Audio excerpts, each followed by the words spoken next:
Shalom Elohimers, tayangan ini hanya berisi khotbah pada ibadah.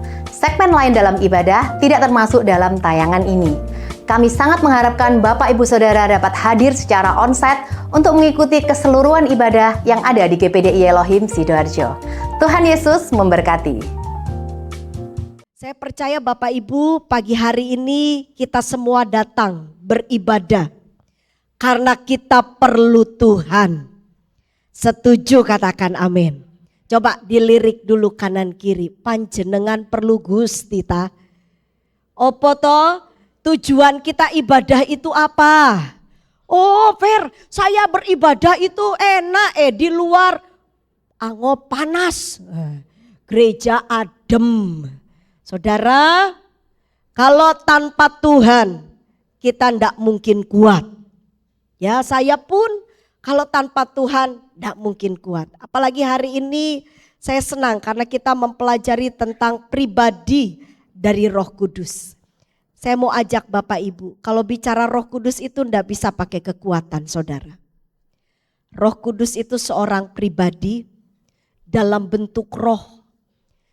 Jadi sebelum saudara dengar firman Tuhan ini, saya ajak saudara dulu coba.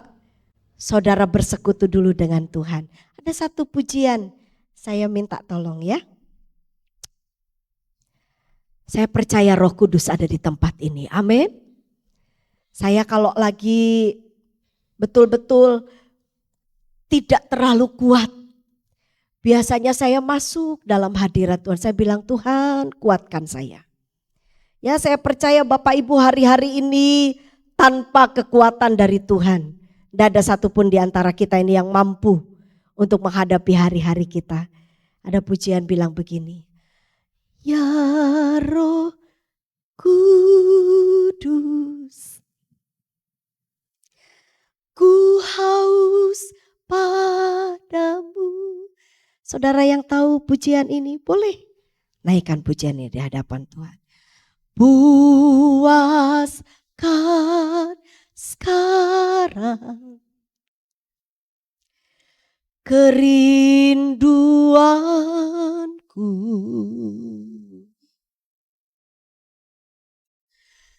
ya Roh Kudus, kau menuntunku.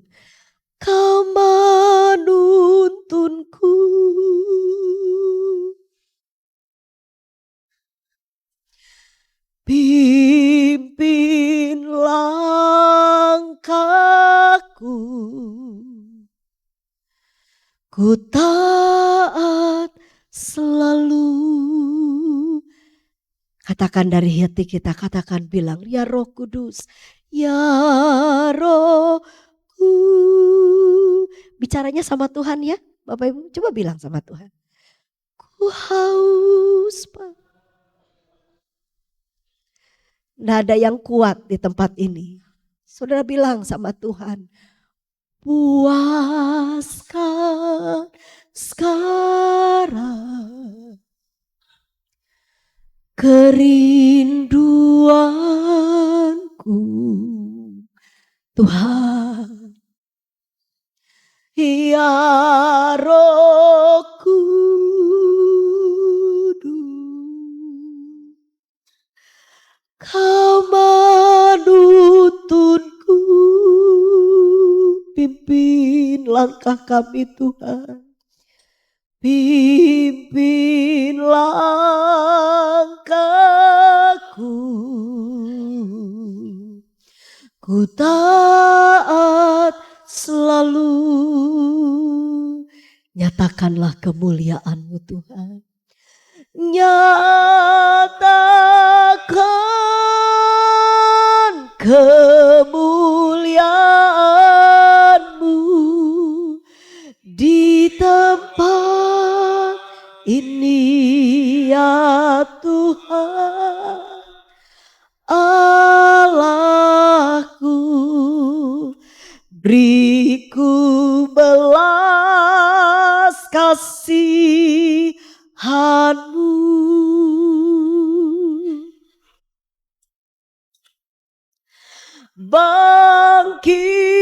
Bangkitkan rohmu di dalamku, nyatakan kuasa Yesus. Yesuslah,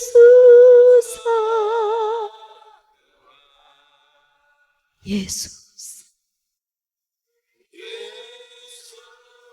Lah Tuhan, Yesus, Yesuslah. Sekali lagi katakan Yesus, Yesuslah Tuhan bagi semua.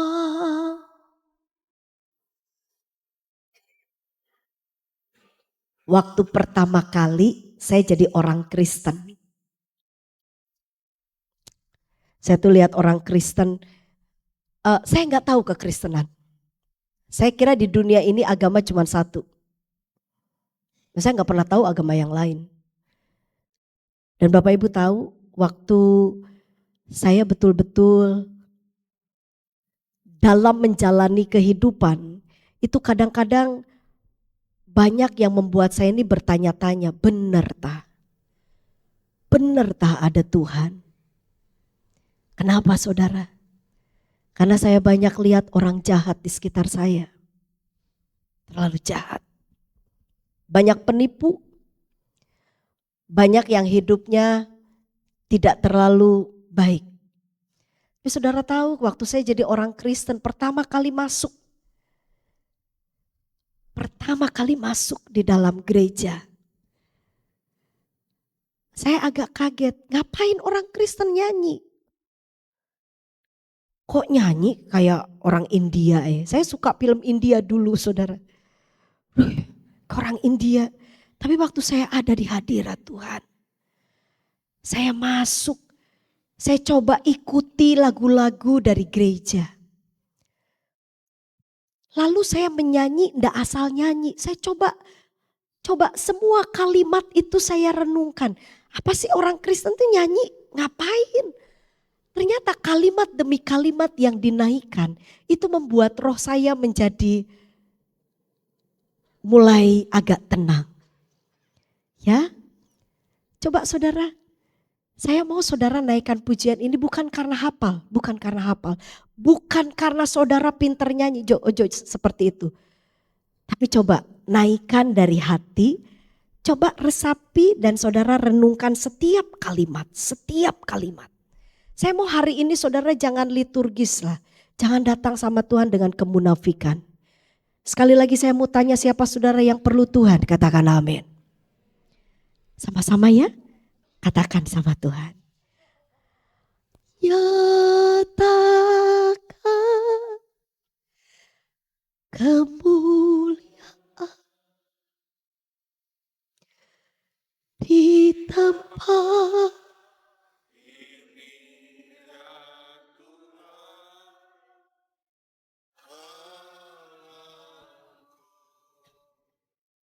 beriku belas.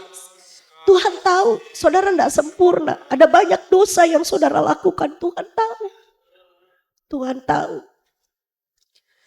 Bagi.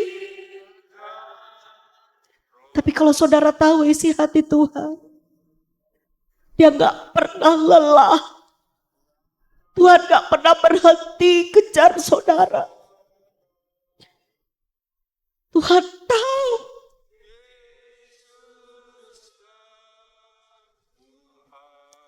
Yesus Tuhan. Yesus Tuhan. Yesus. Yesus Tuhan. Bagi semua. Saudara boleh arahkan tangan saudara kepada pemain keyboard kita. Kak Yora, Pak Yora. Ayo tundukkan kepala kita. Tuhan berkati Pak Yora. Berikan kesehatan. Kok Bapak yang baik. Dia sudah melayani engkau. Jadikan dia suami yang kuat.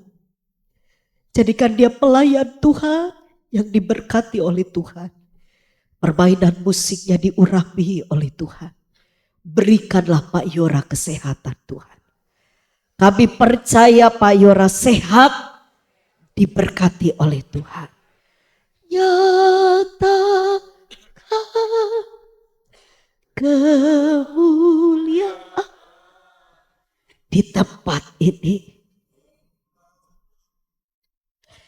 Ini ya Tuhan. Datang sama Tuhan. Allahku, beriku belas kasihan-Mu. Bangkitkan roh kami Tuhan. Bangkitkan roh-Mu di dalamku.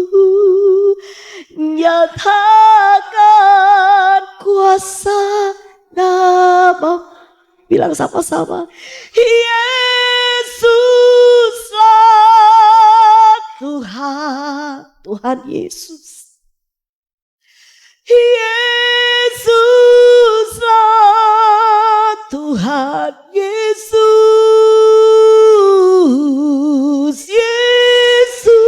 Yesuslah Tuhan bagi semua. Berikan tepuk tangan buat Tuhan Yesus. Inandaya senamaludia. Tuhan, terima kasih buat hari ini. Kami percaya Tuhan pasti berkati kami. Dalam nama Tuhan Yesus Kristus. Haleluya. Semua yang siap diberkati oleh firman katakan amin. Kita orang Pantai Kosta Bapak Ibu. Apa keunggulan kita? Orang Pantai Kosta itu harus paham tentang Roh Kudus. Jadi kalau saudara berkata saya jemaat GPDI, lalu saudara tidak paham tentang Roh Kudus, maka itu sangat ya kasihan lah. Kata orang Sunda, karunya kasihan banget. Saudara, Pantai Kosta itu merupakan hari di mana betul-betul Tuhan itu menyatakan isi hatinya. Apa sih isi hati Tuhan? Isi hati Tuhan itu sayang sama kita. Coba saudara boleh bilang kanan kiri, bilang gini, Tuhan sayang kamu. Tolong ya saudara ya. Kita ini semua saksi Kristus. Amin. Kalau bicara sama orang harus sopan. Dilihat dulu. Ditatap. Senyum bilangnya. Masa sudah bilang gini, Tuhan sayang kamu. Saya tidak akan jadi orang Kristen, jujur. Saya tidak akan menjadi seorang hamba Tuhan. Kalau yang bimbing saya itu kasar. Apalagi dia gak punya belas kasihan. Siapa yang membuat saya bisa jadi orang Kristen? Salah satunya adalah kakak kandung saya namanya. Kakak kandung saya sekarang menjadi seorang gembala sidang di kota Semarang. Saudara, saya pernah salah. Saya pernah jatuh, mungkin bisa dikatakan anak remaja yang agak kurang ajar. Karena kakak saya banting tulang, kerja, biayain saya supaya saya bisa sekolah, kasih saya, saudara. Kenapa kakak saya yang harus kerja? Karena papa saya meninggal waktu saya kecil, lalu ibu kandung saya mengusir kami. Karena kami jadi orang Kristen. Kakak kandung saya yang memperjuangkan hidup saya. Berkali-kali saya pernah dalam kondisi yang tidak baik. Tapi kakak saya tidak merespon kesalahan saya itu dengan jahat. Dia taburkan kasih. Ada orang bilang gini, Vera ini mulutnya manis. Sama orang tuh kayaknya, Vera tuh berjuang banget ya supaya baik. Bukan berjuang sebenarnya saudara. Itu karena saya mendapatkannya seperti itu. Karena saya tahu. Waktu saya tidak dihakimi, waktu saya diperlakukan dengan baik, waktu saya diterima apa adanya, itu buat saya berubah. Nah sekarang Bapak Ibu, siapa di sini anak Tuhan? Katakan amin. Ya, enggak, saya enggak suruh bilang ojo koyo setan, enggak. Cuman bilang begini, harus jadi orang baik. Bilang gitu ya Bapak Ibu, enggak usah dulu bahasa roh. Saudara pakai bahasa roh, tapi kalau saudara jahat enggak bisa jadi saksi. Jujur aja. Ya, saudara kalau saudara betul-betul mau dipakai Tuhan, saudara pengen Tuhan Yesus itu nyata di dunia ini, banyak orang bertobat, tolong jaga sikap kita. Nah, saya kasih hari ini saudara praktek simpel aja. Lalu saudara lihatlah teman di kanan atau di kiri ya, berdua-berdua, suami istri boleh saling menatap. Mungkin selama ini gak pernah tatap-tatapan Pak. Coba dilihat istrinya Pak. Dilihat, ditatap. Terus kan saya mau bilang gini, bilang ke saudara, ke istri, ke suami, ke teman yang ada di samping, bilang kan gini, Tuhan Yesus sayang kamu. Saya pengen tahu saudara, itu simpel, saudara tidak disuruh jadi pengkhotbah kayak saya. Saya juga gak perlu saksi keluar, waduh pakai bahasa, enggak. Saudara coba hari ini saudara lihat di samping, lalu saudara bilang gini, Tuhan Yesus sayang kamu. Nanti ketika saudara bicara, kira-kira hati saudara gini, percaya gak ya orang ini? Dari sikap saudara. Dalam hitungan ketiga, lihat kanan dan kiri. 1, 2, 3, bilang.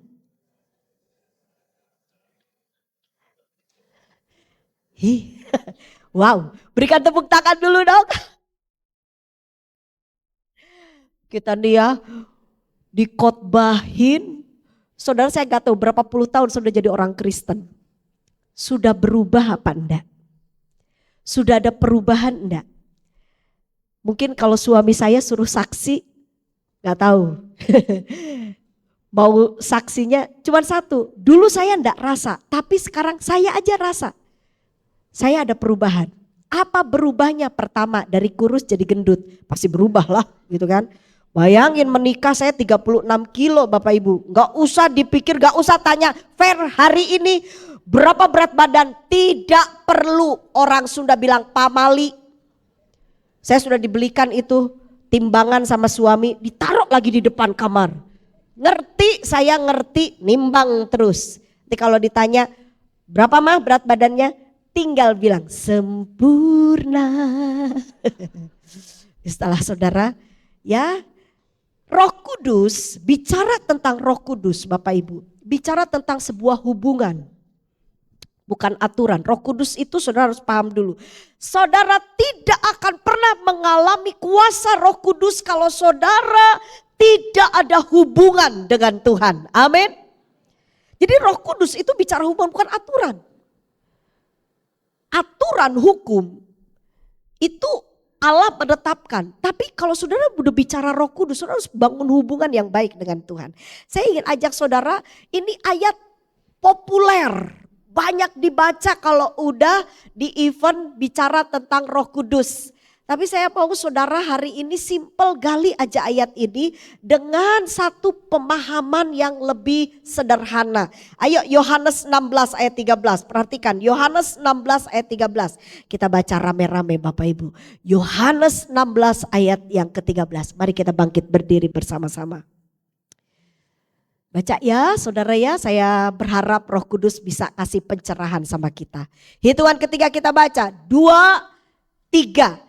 Tetapi apabila ia datang, yaitu Roh kebenaran, ia akan memimpin kamu ke dalam seluruh kebenaran. Sebab ia tidak akan berkata-kata dari dirinya sendiri, tetapi segala sesuatu yang didengarnya itulah yang akan dikatakannya. Dan ia akan memberitakan kepadamu.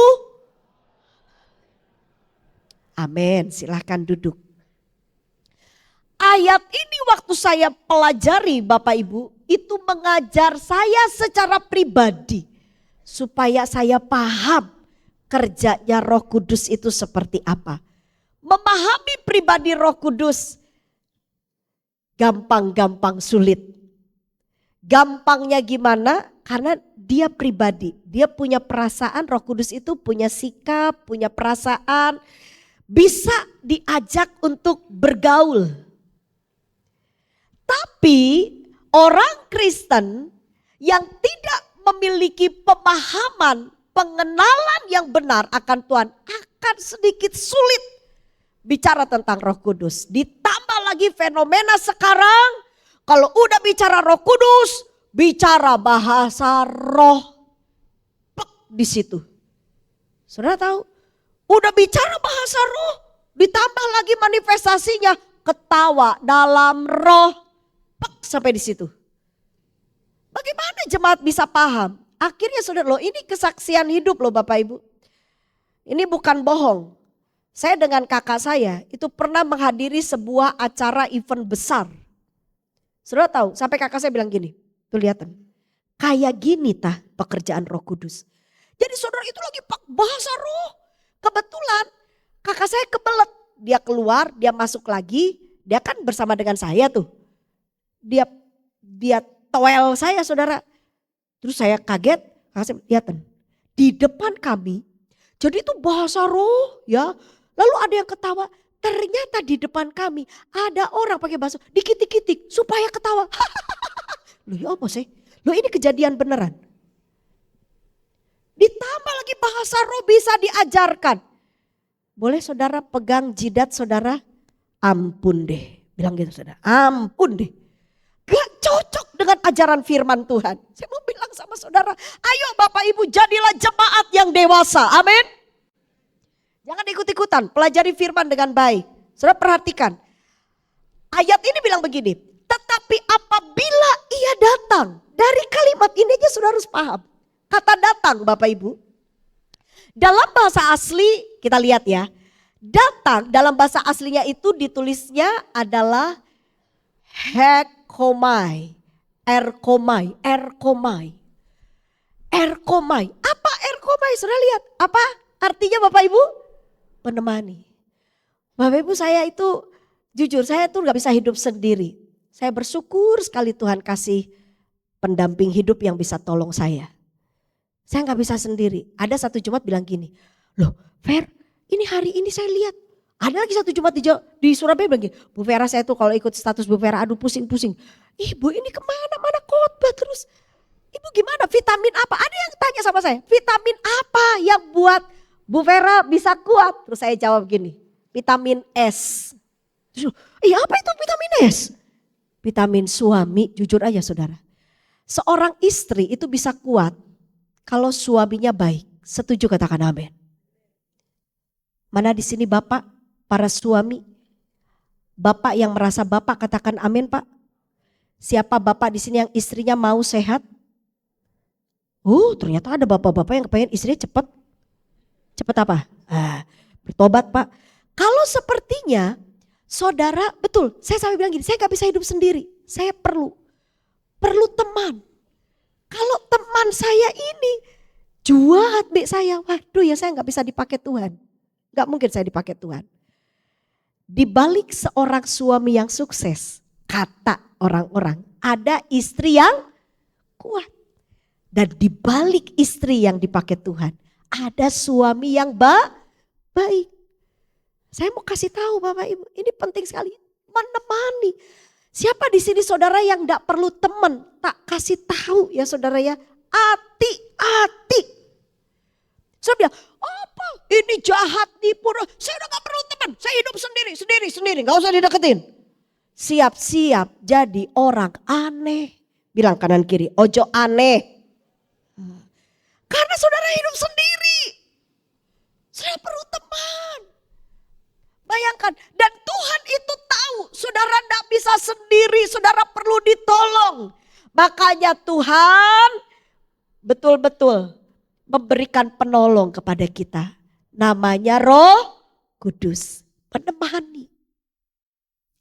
Saudara kalau sudah ditemani Roh Kudus, saya percaya hidup saudara akan berbeda.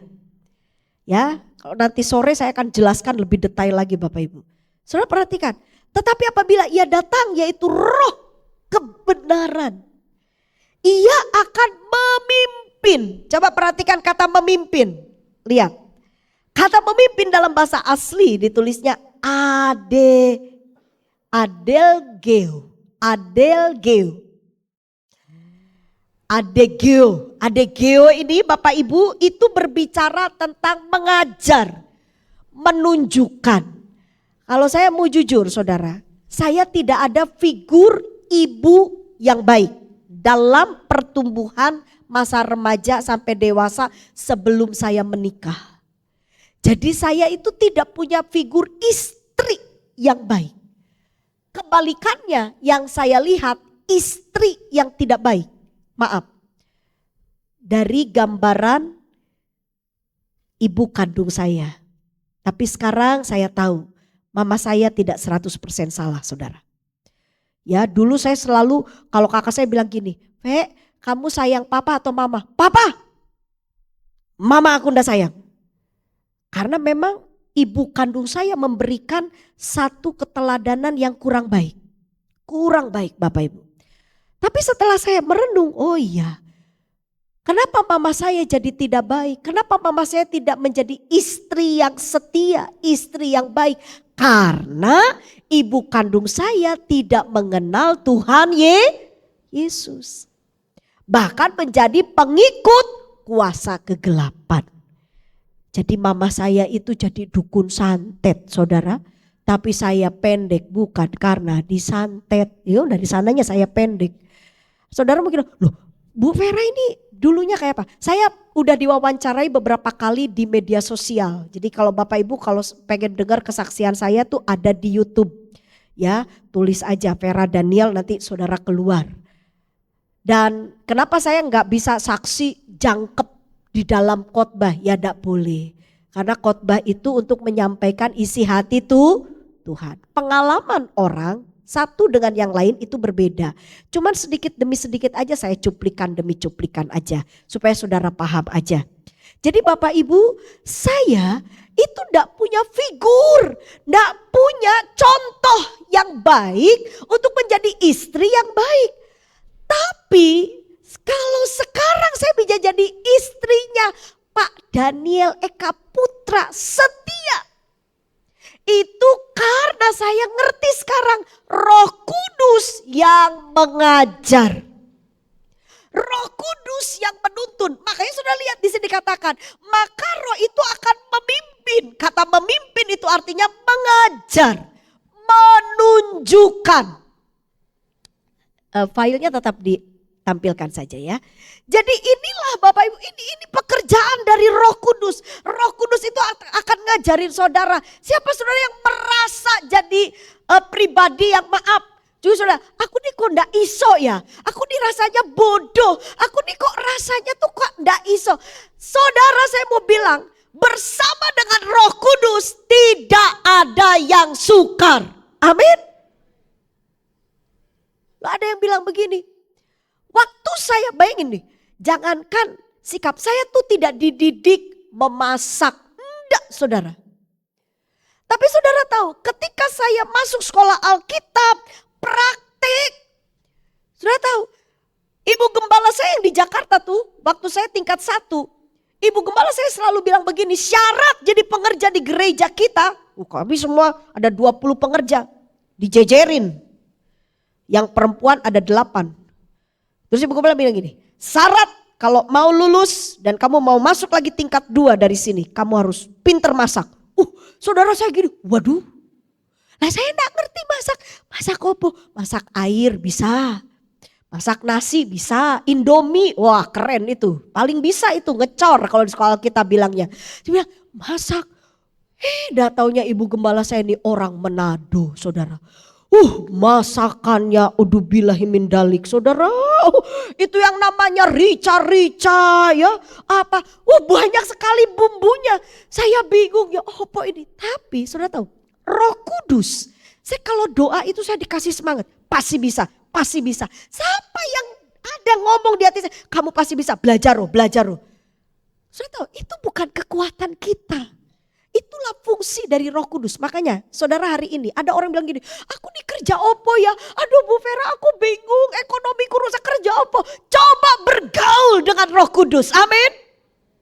Orang yang bergaul, makanya saudara Bersyukur GPDI Elohim di tempat ini setiap kali selesai kenaikan, ibadah kenaikan, kita buka 10 hari.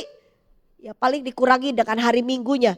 Kita buka doa tiap malam, bukan untuk menuhin gereja. Ini kalau sudah paham, pekerjaan dari Roh Kudus itu akan membuat hidup kita menjadi lebih berarti. Amin. Saudara kerjain apapun, Tuhan akan buat, bayangin nih, tangan kita yang sebesar ini, yang kecil ini, yang kemampuannya ini tidak maksimal, tapi kalau Roh Kudus bekerja, itu yang akan memaksimalkan hidup kita. Yang percaya katakan amin, yang setuju berikan tepuk tangan yang meriah buat Tuhan kita. Roh Kudus sangat penting. Roh Kudus bukan bicara sekedar bahasa roh, bahasa roh terus. Saya tidak anti dengan bahasa roh. Karena saya juga belajar firman Tuhan, itu adalah tanda pertama. Orang yang berbaca roh belum tentu Roh Kudus bekerja dalam hidupnya. Nanti kita lihat, sore saya jejerkan bahas lebih kuat saudara. Tapi kalau Roh Kudus itu betul-betul, saya senang berbahasa roh Bapak, tapi bukan itu, bukan cuma titik di bahasa roh. Saya akan lihat kalau saudara disertai oleh Roh Kudus, ditemani oleh Roh Kudus, dipimpin oleh Roh Kudus, lihat. Kita akan memiliki kuasa yang membuat kita hidup dalam perbedaan. Salah satu kuasa Tuhan yang terjadi dalam hidup saya terlepas dari segala ikatan dosa. Kalau saudara masih ada dosa-dosa yang mengikat saudara, coba Bapak Ibu. Saudara tahu dosa saya yang paling agak sedikit sulit untuk dilepaskan dulu tuh Bapak Ibu, apa? Saya jujur. Saudara tahu orang Sunda itu ya Bapak Ibu, saya ini orang Sunda. Kalau di depan, kumaha? Sok atuh Bapak Ibu, lebat, senyum. Di belakang saudara, awas. Itu saya dulu. Ramah kalau di depan, shalom, aduh apa kabar. Itu dulu tuh, tapi di belakang tuh, di dalam hati saya. Jadi bayangkan, kalau Roh Kudus tidak bekerja dalam diri, dia bisa bermuka dua. Di depan dia bisa, haleluya. Tapi di belakang, dia ngomongin yang negatif. Tolong bilang kanan kiri, bilang begini, hati-hati. Dan itu terjadi dalam gereja. Saudara, kalau Roh Kudus ada dalam diri kita, dia akan membuat kita yang terakhir apa? Coba saudara lihat. Firman Tuhan jelas sekali bilang begini, ia akan memimpin kamu ke dalam seluruh kebenaran. Coba sama-sama dengan saya katakan begini, seluruh kebenaran, 2, 3. Seluruh kebenaran. Apa itu seluruh kebenaran? Sudah lihat kata seluruh kebenaran ini dalam bahasa asli jelas sekali. Aletheia. Apa arti dari aletheia? Ini bicara tentang kejujuran, ketulusan. Saudara, di akhir zaman ini banyak orang mata duitan. Kedua, di akhir zaman ini banyak orang yang betul-betul agak goncang dalam ekonomi. Karena memang salah satunya itu yang digoncang. Alkitab sudah menubuatkan ekonomi akan bergoncang. Bayang itu goncangan ekonomi dengan sikap yang akan muncul mata duitan. Sudah tahu apa yang terjadi? Banyak yang gak jujur. Banyak yang gak tulus. Saudara berbisnis dengan siapapun. Ada orang bilang begini, saya tuh ya Bu Vera ya, kalau cari pegawai, saya tuh senangnya tuh yang di luar anak Tuhan. Soalnya ya kalau di luar anak Tuhan tuh baik-baik loh, jujur. Saudara tahu, kejujuran itu hanya dikerjakan oleh kuasa Roh Kudus. Yang setuju katakan amin. Gak tulus. Lalu saudara bilang, saya tuh memperkerjakan ya orang Kristen tapi bencek loh. Itu bukan karena orang Kristennya, itu karena pribadinya. Kristen, pengikut Kristus. Orang-orang yang mengikut Kristus, dia akan dikendalikan oleh kuasa Roh Kudus. Setuju katakan amin. Dan orang-orang yang dikendalikan oleh Roh Kudus, dia akan punya kejujuran, dia akan punya ketulusan. Saudara tahu, orang yang tulus dan jujur, itu adalah orang-orang yang bisa dipercaya. Pak, Bu, jangan jadi orang suka cari muka. Bilang kanan kiri, bilang gini, didengerin.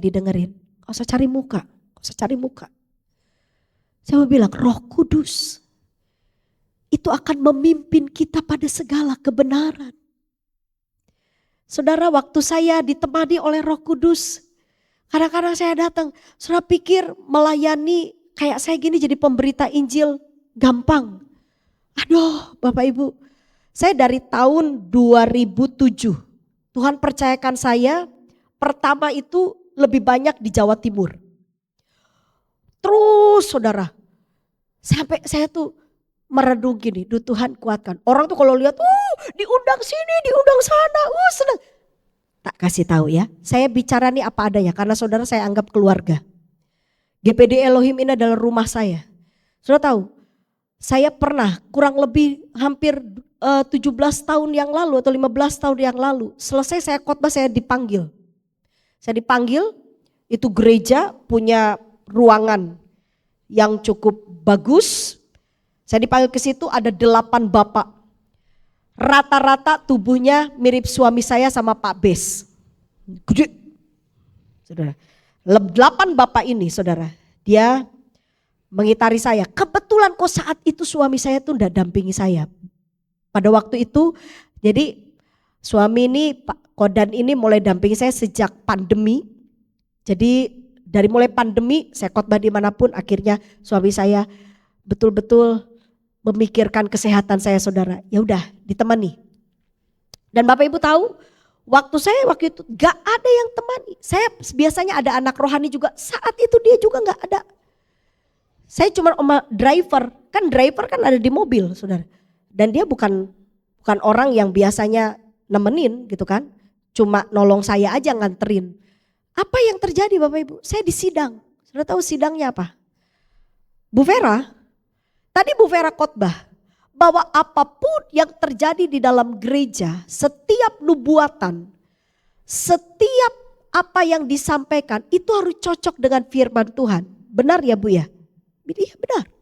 Saya ajarkan dan itu adalah pegangan saya karena itu kan di sekolah Alkitab di mana saya ajarkan setiap nubuatan, penglihatan apapun harus ada dasar firman Tuhan. Gimana kita mau menyatakan itu benar atau tidak? Sudah tahu. Nah itu orang bilang gini, maaf ya Bu, boleh gak Ibu cabut? Dicabut, saya bilang maksudnya ya nanti saya undang lagi Ibu berkhotbah di sini dan tolong itu diselesaikan. Bilang sama jemaat tidak seperti itu. Kaget saudara saya, wah dasarnya apa ya, doktrinnya apa ya Pak ya. Lalu mereka bilang begini, karena Roh Kudus itu bergerak maju Bu Vera. Dan pekerjaan Roh Kudus itu selalu baru. Singkat cerita Bapak Ibu, saya di blacklist, saya enggak boleh lagi khotbah di tempat itu. Saya bilang ya enggak apa-apa. Karena saya enggak mau melepas, saya bilang tetap semua penglihatan, nubuatan itu harus ada cocok dengan firman Tuhan. Terjadi apa Bapak Ibu? Beberapa waktu kemudian terdengarlah sebuah ajaran yang berkata begini. Pernikahan itu tidak boleh diceraikan. Apa yang dipersatukan oleh Allah tidak boleh diceraikan oleh manusia. Jelas ayatnya memang. Dan dibilang gini, tapi boleh diceraikan oleh Tuhan. Jadi nanti akan ada yang penubuat. Sepertinya suami saya bukan berasal dari Tuhan. Jadi saya harus melepaskan, menceraikannya. Dan Tuhan berbicara dengan kuat di hati saya. Saya harus menikah dengan salah satu pelayan Tuhan yang lain. Coba saudara, dan itu sudah terjadi. Nah, Bapak Ibu buka media sosial itu sudah gempar di mana-mana. Bagaimana kita bisa mengerti ini nubuatan dari Tuhan atau bukan? Makanya setiap nubuatan kalau sudah dinubuatin jangan terlalu wow. Ya, setiap apapun hamba Tuhan tumpang tangan kasih tahu saudara, saudara harus cocokkan dengan firman Tuhan. Makanya belajar firman, bersyukur kita di gereja ini gembala kita Om Frank adalah seorang pengajar dan suka mengajar. Karena itu adalah pegangan hidup kita. Saya percaya pagi ini Tuhan cuma mau satu sesuatu terjadi dalam hidup saya dengan saudara. Jadilah pribadi yang betul-betul bisa diteladani. Amin. Bisa dicontoh dengan cara apa? Saudara harus dipimpin oleh kuasa Roh Kudus. Roh Kudus itu jadi teman saudara.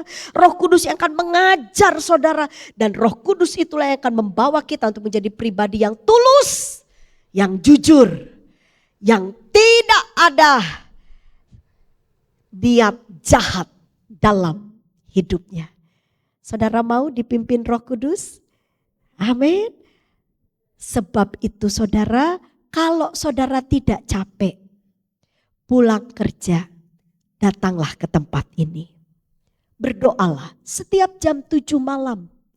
Tapi kalau saudara, hujan aku nih pulangnya pas sampai di rumah itu jam 7 kurang 10. Aku tuh udah biasa ke gereja kalau enggak mandi.